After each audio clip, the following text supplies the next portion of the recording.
Hello, readers of Every Word. I'm your host, Christina Munoz Madsen. Well, Matthew is not slowing down, is he? Today we get to read about several of Jesus's miracles, including healing many people and when he calms a storm. We also learn who his chosen 12 are.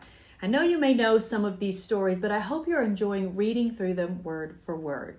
Here are some of my nuggets from today's reading. Matthew 8:21-22. Another of his disciples said, "Lord, first let me return home and bury my father." But Jesus told him, "Follow me now. Let the spiritually dead bury their own dead." This passage, which is also in Luke, used to really bother me because burying your own father certainly seems like a noble and right thing to do. But what I've come to realize is that it's all about trying to send a message that not only should Jesus always come first, but Jesus' answer makes it clear that this request would have involved putting tradition or the disciples' own desires ahead of serving Jesus. There is more at a link at Got Questions that I'm going to include in the show notes that I really think does a good job of helping us understand that. Matthew 9:13, then he added, "Now go and learn the meaning of this scripture.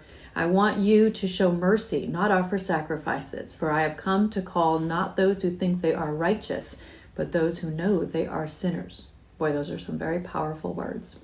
Matthew 10:26, but don't be afraid of those who threaten you, for the time is coming when everything that is covered will be revealed, and all that is secret will be made known to all. How does that make you feel?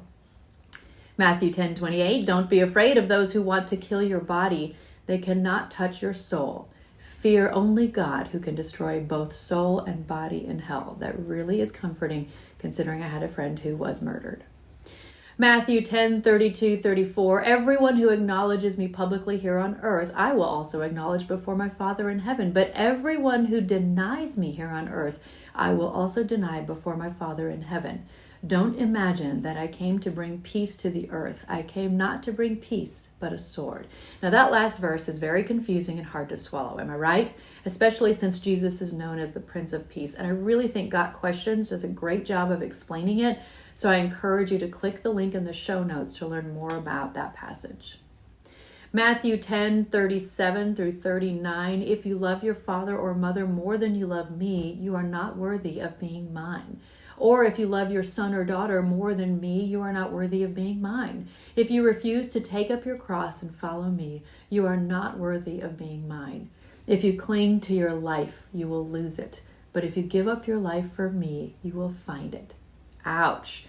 Really touching on the dying to self part when we give our lives to Christ. Boy, those are great reminders for sure. Now, don't forget to join us on our Facebook page if you're new to this group, and you can share what jumped out to you. I love seeing it because it's always different for everybody.